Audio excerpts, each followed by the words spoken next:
मुंबईसह राज्यातील काही भागांमध्ये 5 दिवस मुसळधार पावसाचा इशारा देण्यात आलेला आहे। खासगी की सरकारी कोणत्या बँकेचं लॉकर स्वस्त आहे?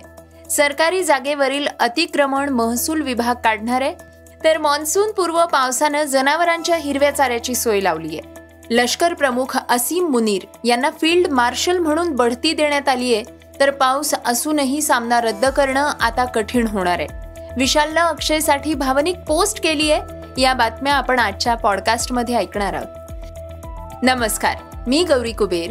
आज 21 मे वार बुधवार। तुम्ही ऐकत आहात isakal.comचं पॉडकास्ट। पॉडकास्टची पहिली बातमी आहे महाराष्ट्राच्या पावसाच्या अंदाजाची। कर्नाटक किनारपट्टीपासून पूर्व मध्य अरबी समुद्रात चक्रीवादळ निर्माण होण्याची शक्यता आहे। त्याच्या प्रभावाखाली 22 मेच्या आसपास याच प्रदेशात कमी दाबाचं क्षेत्र तयार होण्याची शक्यता आहे। त्यानंतर ते उत्तरेकडनं सरकून आणखी तीव्र होण्याची शक्यता आहे। परिणामी 21 ते 25 मे दरम्यान मुंबई आणि दक्षिण कोकण आणि मध्य महाराष्ट्रात वादळी वाऱ्यांसह मुसळधार पावसाचा इशारा मुंबई प्रादेशिक हवामान अंदाज केंद्राच्या प्रमुख शुभांगी भुते यांनी दिलाय।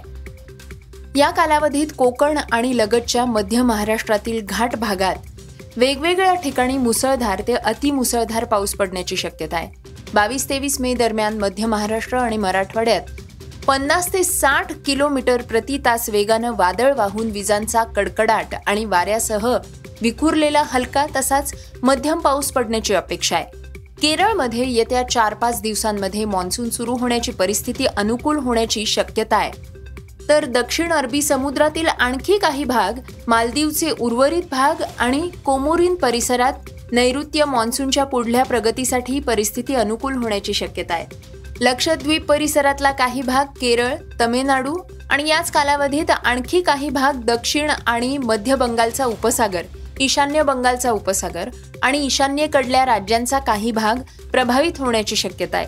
21 मे आणि 24 मे रोजी उत्तर कोकण किनाऱ्यावर आणि त्याच्या बाहेर 35 किलोमीटर प्रति तास ते 45 किलोमीटर प्रति तास वेगानं वादळी वाऱ्यांसह 55 किलोमीटर प्रति तास वेगानं वाहणारी हवा असेल। 20 ते 24 मे रोजी दक्षिण कोकण, गोव्याच्या किनाऱ्यावर आणि त्या जवळच्या 35 किलोमीटर परिसरात 45 ते 55 किलोमीटर प्रति तास वेगानं वाऱ्यासह वादळी हवा असणार आहे। मच्छीमारांनी या कालावधीत वर उल्लेख केलेल्या भागात जाऊ नये।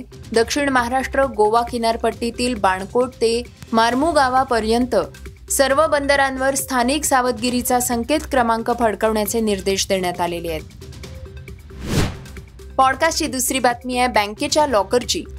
तुमचं उत्पन्न, दागिने, महत्त्वाची कागदपत्र आणि मौल्यवान वस्तू सुरक्षित ठेवणं खूप महत्त्वाचं आहे। बऱ्याचदा घरी ठेवल्यास त्या चोरीला जाण्याचा धोका असतो।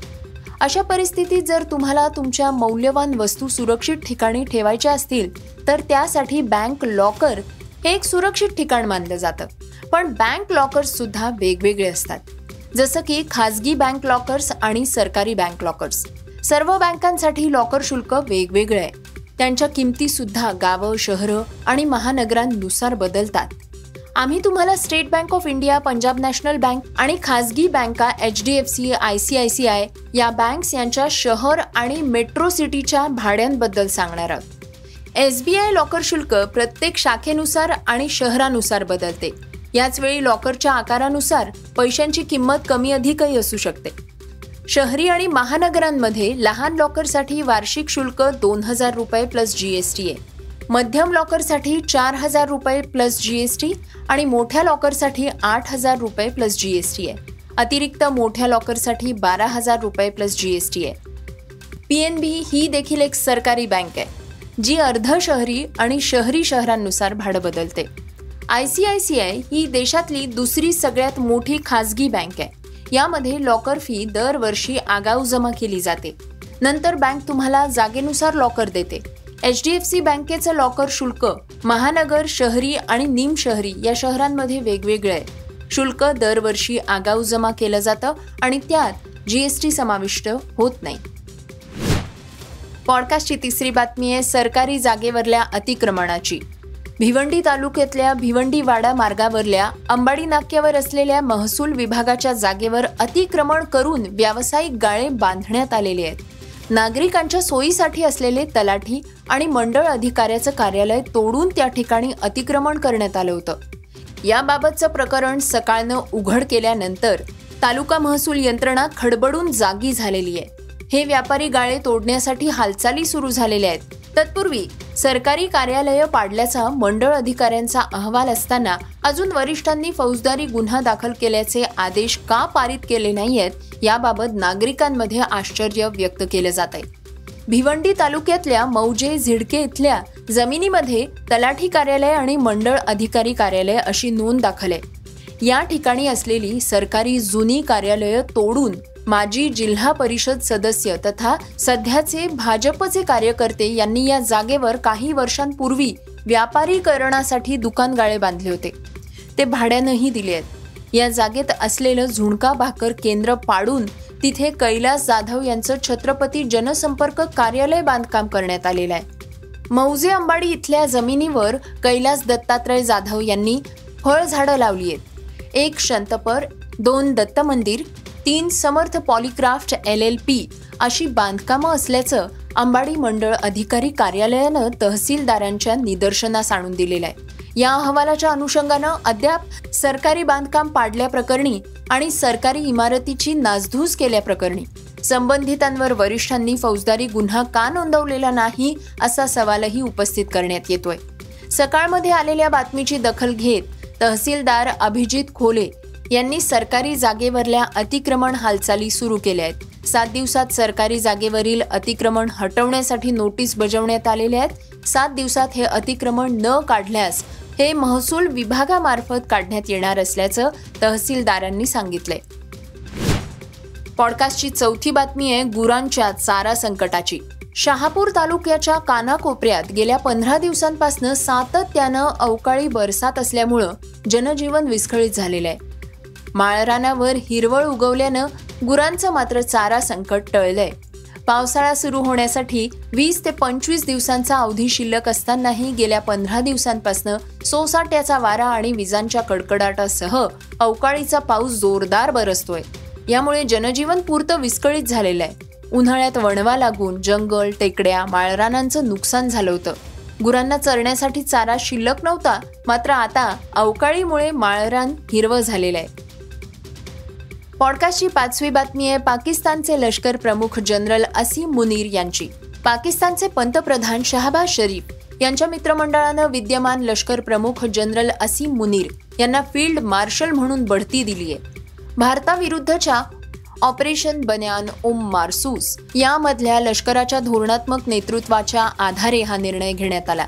या निर्णयानंतर पाकिस्तानच्या राजकारणात जुन्या घटनांच्या चर्चा पुन्हा एकदा तीव्र झालेल्या आहेत. कारण इतिहास सुद्धा असंच दाखवतो की जेव्हा जेव्हा पाकिस्तानच्या पंतप्रधानांनी एखाद्या लष्करी अधिकाऱ्याला पदोन्नती बाहेर बढती दिलीये तेव्हा त्यांचं राजकीय किंवा वैयक्तिक जीवन हे धोक्यात आलेलं आहे. जनरल असीम मुनीर यांना पाकिस्तानी सैन्यातील सर्वोच्च पद फील्ड मार्शल देण्यात आलेला आहे. ही रँक 5 स्टार लष्करी रँक आहे. पाकिस्तानमध्ये हा दर्जा अत्यंत दुर्मिळ प्रकरणांमध्ये दिला जातो. पॉडकास्टची 6वी बातमी ऐकूयात क्रीडा विश्वातनं. IPL मध्ये 2025 मध्ये आतापर्यंत 61 सामने खेळले गेले आहेत आणि आता लीग टप्प्यात फक्त 9 सामने खेळले जाणार आहेत. पण प्ले ऑफच्या शर्यतीचा विचार करता हे सगळे सामने खूप महत्त्वाचे आहेत. पण यावेळी पाऊस आणि पावसाळ्याचा स्पर्धेवर अनेक वेळा परिणाम झालाय. पावसाळ्यामुळे 3 सामन्यांचा निकाल लागू शकलेला नाहीये. अशा परिस्थितीत उर्वरित सामन्यांसाठी BCCIनं एक मोठा निर्णय घेतलाय. भारतीय क्रिकेट नियामक मंडळानं IPL सामन्यासाठी नियोजित अतिरिक्त वेळ 1 तासानं वाढवलाय. 20 मे पासून सर्व IPL सामन्यांमध्ये 120 मिनिटांचा अतिरिक्त प्रतीक्षा वेळ असणार आहे.